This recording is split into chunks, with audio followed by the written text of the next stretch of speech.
Hello friends, आज हम बात करने वाले हैं। देखिएगा, ट्रांसलेशन की बात कर रहे थे तो जो पिछले वाला जो लेक्चर है वो ट्रांसलेशन का था। उसके अंदर हम कुछ टाइप कर लिए थे। नेक्स्ट टाइप की हम बात करते हैं आज। तो देखिए दोस्तों, आज जो टाइप है इस टाइप की हम बात करेंगे। इसमें क्या है, देखिए आपने कुछ सेंटेंस ऐसे देखे होंगे जिनके लास्ट में ना है, नी है, ने है, ना था, नी थी, ने थे, ऐसा कुछ आता है। जैसे मैं लिख रहा हूं यहाँ पर, जैसे ना, नी और ने लास्ट में आए, है ना, और इनके बाद है आए और इनके बाद था आए। तो देखिए कैसे बनाएंगे। बात करते हैं इसका जो फॉर्मूला है। यदि है आता है तो क्या करेंगे, और था, थी, थे आता है तो क्या करेंगे। देखिए बनाने का प्रयास करेंगे। सबसे पहले हम सब्जेक्ट लिखेंगे। क्या लिखेंगे? सब्जेक्ट। जैसे मैं लिखूं एग्जांपल यहाँ पर, मुझे फल खाना है, मुझे फल खाना है। देखो सामने मुझे फल खाना है, इट मीन्स यहाँ मुझे सब्जेक्ट हो गया, फल ऑब्जेक्ट, खाना क्या है, मैन वर्ब। तो पता चला हमें यहाँ पर ना आ रहा है और ना के बाद है आ रहा है। इट मीन्स है आता है तो प्रेजेंट होता है, ठीक है ना। बोला था कल कि इज आ रहा है विदाउट मैन वर्ब या मैन वर्ब आए तो इज आ रहा है ना। यदि हेल्पिंग वर्ब का काम नहीं कर रहा है तो इट मीन्स वो वहां पर मतलब कौन से टेंस को डिफाइन करेगा, प्रेजेंट इंडेफिनिट को। तो देखिए दोस्तों, यहाँ हम बात करने वाले हैं। तो यहाँ पता चला हमें ना है आ रहा है तो न है आ रहा है तो ये प्रेजेंट हो गया। यदि इसके साथ था, थे, थी आए तो क्या होगा, ठीक है ना, या था, थे, थी ऐसा कुछ आए, ठीक है ना। तो बताओ क्या करेंगे। अब इसको हमें जानना जरूरी है। तो देखिए क्या होगा इसके अंदर। सबसे पहले जो फॉर्मूला होगा, है के बात करेंगे हम, इज, आर, एम, इनके साथ लगाएंगे to. Is, are, am plus to plus main verb की first form plus other word, ठीक है ना, जो भी है बाकी यहां पर आएगा। अब हमें पता चला कि सब्जेक्ट लिखेंगे, प्रेजेंट आ रहा है यानी है आ रहा है, ना है, नी है, इनके बाद तो क्या लगाएंगे, ये फॉर्मूला।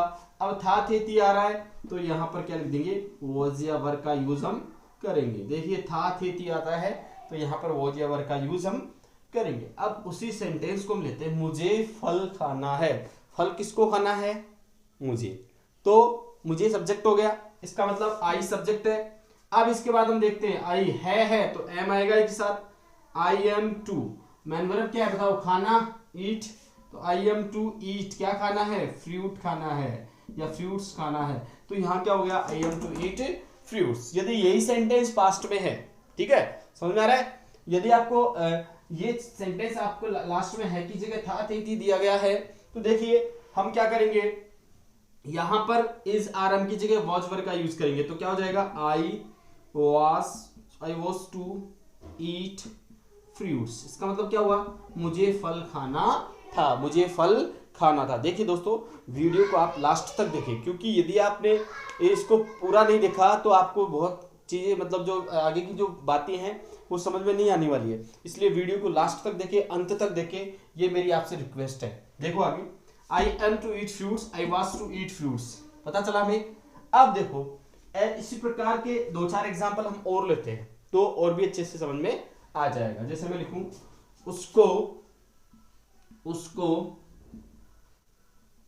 उसको बाजार जाना था, उसको बाजार जाना था या उसको बाजार जाना है। तो बताओ क्या होगा इसका, बना के बताओ आप देखो सबसे पहले, फिर देखते हैं आगे। अब उसको बाजार जाना था, लड़की है तो या जाना था, ठीक है ना, तो क्या आएगा यहाँ पर, लड़का है तो ही मान लेंगे। अब था के लिए क्या करेंगे, वॉज, ही वॉज टू लगाएंगे ना, वॉज या वर के बाद में टू, वॉज टू गो कहाँ, to market, he was to go market. आया कुछ समझ में, ये था पास्ट। यदि इसकी प्रेजेंट की हम बात करें तो क्या होगा, he is to go market, he is to go market, यानी उसको बाजार जाना है। तो इस प्रकार के कुछ एग्जाम्पल है, आप आराम से देख सकते हो इनको और सीख सकते हो। और बहुत सारे सेंटेंसेज हैं जो इस मेथड से बनते हैं, आप बना भी सकते हो। अब जस्ट यदि आपको ऐसा दिया गया है, मान लो आपको इंग्लिश सेंटेंस दे दिया गया, उसका हिंदी मीनिंग आपको ढूंढना है, ठीक है ना। तो कैसे ढूंढेंगे ये चीज आपको पता होनी चाहिए। तो देखो बच्चों, यहाँ पर I am to eat fruits, देखिए यहाँ आई सब्जेक्ट है, एम टू, एम के साथ टू आ रहा है, ठीक है ना। यहाँ पर ईट, टू ईट, ठीक है ना। ईट यहाँ मेन वर्ब है। अब देखो यहाँ मेन वर्ब आ रही है, यहाँ एम आ रहा है, यहाँ पर हमें पता चला is are am present continuous है, तो ईट के साथ आईएनजी आना चाहिए, लेकिन नहीं आया। तो इसका रीजन क्या है, यहाँ पर ये M2 वाला नियम लग रहा है, ठीक ना, ये रूल फॉलो हो रहा है। तो मैंने आपको बता दिया है, यदि ऐसा कंडीशन यानी M2 के बाद कोई मेन वर्ब नजर आती है तो ना है नहीं ही का सेंस देगा। वाज टू वर टू के साथ यदि मेन वर्ब नजर आती है तो ना था ना थी यानी था थे थी का सेंस देगा ये। तो देखिए दोस्तों, ये आपको अच्छे से इसको ध्यान में रखना है। आ गया होगा समझ में, आशा करता हूं मैं, ठीक है ना। और बहुत सारे एग्जांपल इसके हम करेंगे बाद में, पहले मैंने इसका रूल बता दिया है, इसके बाद हम आगे देखते हैं। देखिए इसी ट्रांसलेशन की मेथड्स के अंदर हम आगे बढ़ते हैं थोड़ा सा। तो देखो अभी हमने बात कर लिया कि लास्ट में वाला है, वाली है, लगा, लगी, ऐसे कुछ सेंटेंसेस यदि आते हैं कि अधिकार बताने के लिए पोजीशन का मतलब पोजीशन को शो करने के लिए हमने यूज किया हैज और हैव को। और अब हम बात करते हैं आगे, मैंने शुड का भी प्रयोग बताया आपको कि चाहिए के सेंस में और मस्ट के सेंस में, मतलब मस्ट का भी चाहिए के सेंस में यूज करते हैं। तो ये सारी चीजें मैंने पिछले वाले वीडियो में बताई थी, तो आप ये को यदि ज्यादा जानना है तो पिछले वाला वीडियो देख ले। अब देखते हैं आगे। तो देखिए दोस्तों, टाइप नंबर नेक्स्ट जो भी है इसकी हम बात करते हैं। यहाँ पर मैं बात करने वाला हूँ कैन, है ना, कैन की और मे की। देखो सकना के सेंस में या प्रेजेंट जो होता है ना, सकना या सकता है, सकती है, ठीक है ना, इसका सेंस होता है तब हम कैन और मे का यूज करते हैं। लेकिन ध्यान रखिए, इस कैन और मे का यूज कब करते हैं, सकने के सेंस में करते हैं। इसके अलावा हम और भी इसका एक यूज है, वो क्या है देखिए, ध्यान से देखना है हमें। कैन और मे यानी सकना के सेंस में, लेकिन हम बात करेंगे परमिशन के लिए भी इसका यूज करते हैं। किसके लिए, देखिए जो हमारी लैंग्वेज में, जो स्पोकन में या जो हमारे लिखने में, राइटिंग में जो ज्यादा से ज्यादा काम आता है वो चीज मैं आपको बता रहा हूँ। तो देखिए यहाँ परमिशन की बात हो रही है। अब परमिशन लेना यानी टेक यानी लेना और गिव यानी देना, टेक यानी लेना और गिव यानी देना। ऐसे ही मैम में भी टेक यानी लेना और गिव यानी देना। तो परमिशन लेने के लिए, है ना, और परमिशन देने के लिए हम कैन और मे का यूज करते हैं। किसका यूज करते हैं, परमिशन लेने और देने के लिए कैन और मे का यूज हम करते हैं। तो ध्यान रखना, यानी अनुमति लेनी है और देनी है तो वहां पर हम किसका यूज करेंगे, कैन और मे का। लेकिन कैन का कहाँ यूज करें और मे का कहाँ यूज करें ये हमें पता होना चाहिए। तो देखिए दोस्तों, यहाँ पर मैं बताऊंगा आपको, कैन का यूज हम करेंगे इनफॉर्मल वे में। इनफॉर्मल वे क्या होता है, कैजुअल जिसको हम बोल सकते हैं, यहाँ पर फॉर्मल वे में, ठीक है ना। अब फॉर्मल का मतलब कैसे पता चले कि कहाँ मे करे कहाँ कैन करे। अब परमिशन गिव और टेक, है ना, गिव और टेक की मैंने बात की, यानी लेना और देना, इन दोनों की हमने बात की कि परमिशन लेने और देने के लिए मे और कैन का यूज किया जाता है। ध्यान रखना कि यदि आप परमिशन मे से ले रहे हो तो देने वाला जो है वो भी आपको देगा परमिशन, तो वो मे से ही देगा। अब है क्या इसके इन दोनों के अंदर, इनफॉर्मल का मतलब कैजुअल तरीके से हम हमारे दोस्तों को, हमारे से छोटे जो हैं उनको, ना, विदाउट रेस्पेक्ट, यदि हम विदाउट रेस्पेक्ट यूज परमिशन देते हैं, लेते हैं, तो वहां पर हम क्या करेंगे, कैन का यूज करेंगे। और रेस्पेक्ट, रेस्पेक्ट यानी यदि हमें जहां पर सर, है ना, और मिस्टर, ठीक है ना, मिसेस, सरनेम, ऐसा कुछ आपको मिलता है, या जैसे मान लो इंजीनियर पहले स्टार्टिंग में, डॉक्टर, ठीक है ना, और इटी से, ठीक है ना, ये जो रेस्पेक्ट बताने वाले जो वर्ड्स हैं, यदि इनका यूज होता है ना, नाउन के पहले या कोई कहीं पर भी रेस्पेक्ट बताने की बात आती है, यदि हमारे से बड़ा है ना, रेस्पेक्टेबल है, तो वहां से हम परमिशन लेते हैं या वो देते हैं, तो वहां पर हम किसका यूज करेंगे, मे का यूज करेंगे। और एक जो बिल्कुल फेमस एग्जांपल है, देखते हैं,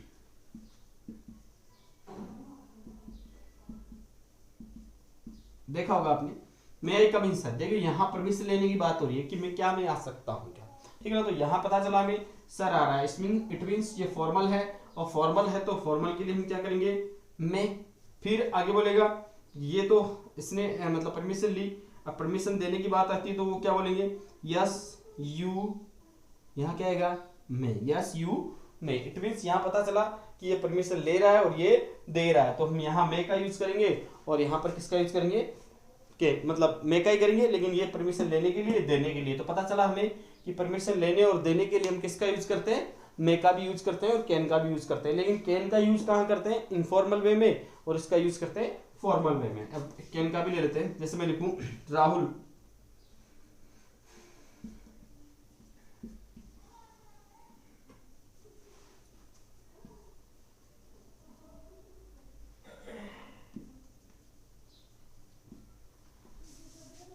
can I use your phone या मोबाइल फोन, ठीक है ना। तो बताओ क्या राहुल, राहुल से पूछ रहा है कि राहुल क्या मैं आपका फोन यूज कर सकता हूं। तो यहाँ परमिशन लेने की बात है, लेकिन बताओ मुझे ये बताओ, परमिशन लेने की बात है लेकिन ये फॉर्मल है इनफॉर्मल। देखिए राहुल है, यदि हम किसी का नाम लेके पुकारते हैं इट मीन्स वहां हमें रेस्पेक्ट की बात नहीं कर रहे हैं, मतलब वहां मतलब फॉर्मल वे नहीं है, इनफॉर्मल वे है। तो यहाँ पर हम इनफॉर्मल वे में क्या करेंगे, कैन करेंगे। और इसी प्रकार से यदि राहुल भी बोलता है आपको तो यू कैन यूज या यू कांट यूज, ठीक है ना, यस यू कैन यूज। तो पता चला आपको कि फॉर्मल और इनफॉर्मल वे के लिए हम कैन और मे की जो सिमिलरिटीज है, इन दोनों की समानताएं हैं वो मैंने बता दी है। इसके अलावा कैन का यूज कहाँ होता है वो भी मैं आपको बता देता हूँ, ठीक है ना। तो एग्जाम्पल आप कर सकते हो, और भी एग्जाम्पल मैं आपको बता दूंगा। अब देखिए आगे, ये तो था परमिशन के लिए। अब हम कैन का यूज कहाँ करते हैं, तो कैन क्या है, देखिए कैन की यूज की हम बात करें तो कैन एक ऐसा, ये मॉडल्स भी हैं, ठीक है, तो इनका यूज भी लैंग्वेज में राइटिंग के लिए और स्पोकन के लिए होता है। तो देखिए यहाँ मैं कैन की बात करूं तो कैन का मतलब सकता है या सकना है, ठीक है ना, सकना के लिए भी इसका यूज किया जाता है। अब यहाँ पर हम बात करें एबिलिटी। अब देखिए एबिलिटी जो होती है उसकी योग्यता बताने के लिए, कैपेसिटी बताने के लिए, पावर बताने के लिए हमें यहाँ पर इसका यूज करते हैं नॉर्मली राइटिंग के अंदर। देखिए यदि हम ग्रामेटिकल या जो एग्जाम की दृष्टि से देखें, ठीक है ना, तो वो अलग है, लेकिन मैं अभी ट्रांसलेशन का मेथड वो चल रहा है, तो हम बिल्कुल जो हमारे काम आने वाली वो चीजें मैं बता रहा हूँ। कैन का यूज प्रेजेंट की एबिलिटी के लिए, किसकी एबिलिटी के लिए, प्रेजेंट की एबिलिटी के लिए। अब देखिए इसकी जगह हम is are am able to, is are am able to का यूज भी कर सकते हैं, ठीक है ना। जहां कैन यूज हो रहा है वहां is are am able to भी हम यूज कर सकते हैं। तो देखिए एग्जांपल हम लेते हैं, जैसे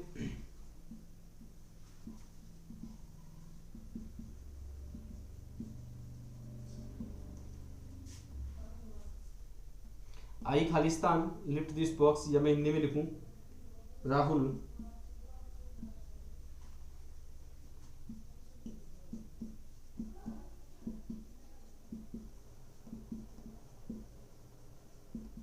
अब देखो राहुल क्रिकेट खेल सकता है। पता चला हमें कि यहाँ जो एक सेंटेंस ये है, एक सेंटेंस ये, दो सेंटेंस हमारे पास है, एक हिंदी और एक इंग्लिश है। तो ध्यान दो यहाँ पर ये जो इंग्लिश वाला सेंटेंस है इसमें हमें पता चला कि यहाँ पता चला है लिफ्ट दिस बॉक्स, बॉक्स क्या है, डिब्बा जिसको हम बोलते हैं, उसको उठाने की बात हो रही है। तो यहाँ हमें पावर की जरूरत पड़ती है, और पावर के लिए यहाँ पर हम किस मॉडल का यूज करेंगे, कैन का यूज करेंगे, जहां पावर की जरूरत पड़ती है, ठीक है ना। तो यहाँ कैन, पावर के लिए हम किसका यूज करते हैं, कैन का। तो I can lift this books यानी बॉक्स, इस बॉक्स को मैं उठा सकता हूं, तो ये हमारी पावर की बात थी। अब यहाँ देखिए राहुल क्रिकेट खेल सकता है, तो देखिए यहाँ हमें हिंदी सेंटेंस मिला, सकता है लास्ट में आ रहा है, तो इसका मतलब हम कैन का यूज करेंगे, ठीक है ना। तो यहाँ पर हम ऐसे भी लिख सकते हैं is are am able to, या कैन भी यूज कर सकते हैं। जैसे मैं लिखूं राहुल कैन, ठीक है, मॉडल हो गया, प्ले मैन वर्ब हो गए, Rahul can play cricket, Rahul can play cricket, Rahul cricket खेल सकता है। ऐसे भी कर सकते हैं Rahul is able to play cricket, यहां पर हम क्या कर सकते हैं इसकी जगह इज एबल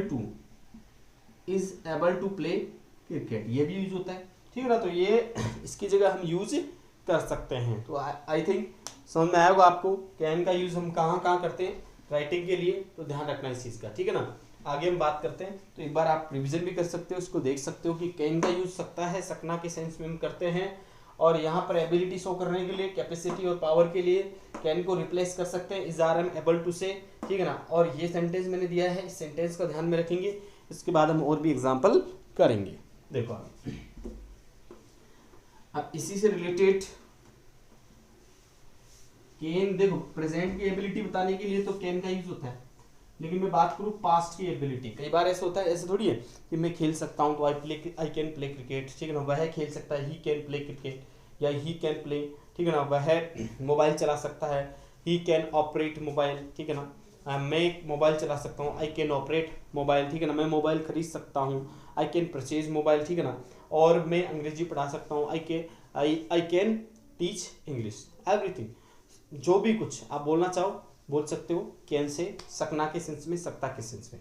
लेकिन हम आगे बात करेंगे, मैं पढ़ा सकता था, ठीक है ना, या इसको नेगेटिव करेंगे, जैसे मान लो मैं नहीं पढ़ा सकता हूँ, कैन नॉट हो जाएगा, ठीक है ना, बड़ी बात नहीं इसके अंदर, कैन नॉट हो जाएगा, ठीक है ना, नेगेटिव सेंस के अंदर कैन नॉट कर देंगे। इसके बाद हम बात करें कुड की। अब देखो कुड क्या है, कुड पास्ट जो एबिलिटी होती है, ठीक है ना, पास्ट कैपेसिटी, इनको बताने के लिए, पास्ट का जो पावर है, एबिलिटी, इनको बताने के लिए हम कुड का यूज करते हैं। कुड को रिप्लेस कर सकते हैं हम किससे, वॉज या वर एबल टू से, है ना, इसको रिप्लेस इससे कर सकते हैं, समझ गए मेरी बात को। तो यहां समझने का प्रयास करना, सकता था, ठीक ना, इसके सेंस में हम कुड का यूज करते हैं। अब पास्ट की एबिलिटी की बात करते हैं, सॉरी, पास्ट की जो एक्शंस है उनकी बात करता है। जैसे मैं लिखूं, मैं बचपन में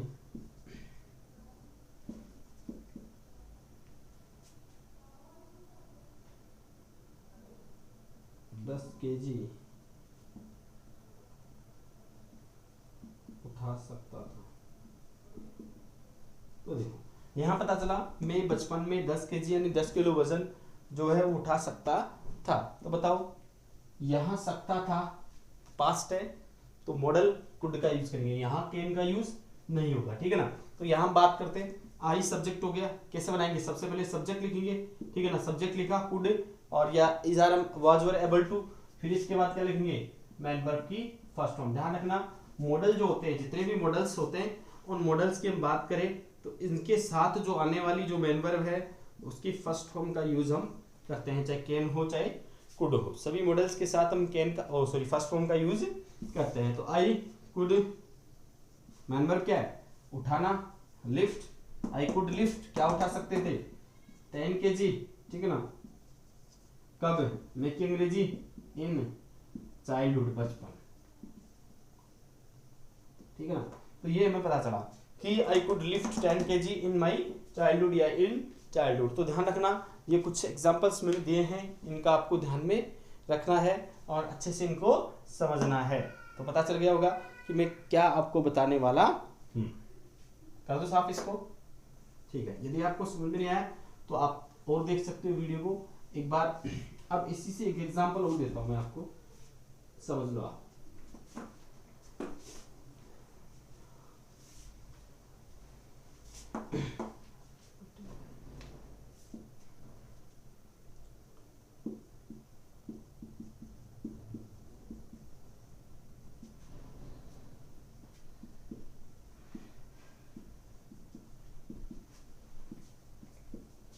देखो मेरे पिताजी एक कार खरीद सकते थे। अब मुझे पता चला कि यहाँ पर सकते थे आ रहा है, इट मीन्स पास्ट है, पास्ट है तो किसका पास्ट है, कैन का पास्ट रूप है। तो क्या बनाएंगे, सबसे पहले सब्जेक्ट लिखेंगे माय फादर, कुड का कुड ही आ जाएगा, ठीक है ना। कुड मैन वर्ब क्या है, खरीदना, परचेज या buy. My father could purchase, क्या खरीद सकते थे, ए कार। तो पता चल गया होगा। अब देखो यहाँ इजारन सॉरी कैन कुड है ना, किसको रिप्लेस करता है, वॉज वर्ब को। तो यहाँ आ सकता है my father was able to purchase a car. तो इस प्रकार से हम देख सकते हैं, मैंने कुछ मॉडल्स की बात की है जहां पर हम जो हमारी ट्रांसलेशन में यूज होता है उनकी मैंने बात की है। तो आई थिंक आपको समझ में आया होगा। इसके बाद हम आगे बढ़ने का प्रयास करते हैं। तो देखिए दोस्तों, आगे हम बात करने वाले हैं इसी ट्रांसलेशन के अंदर। देखो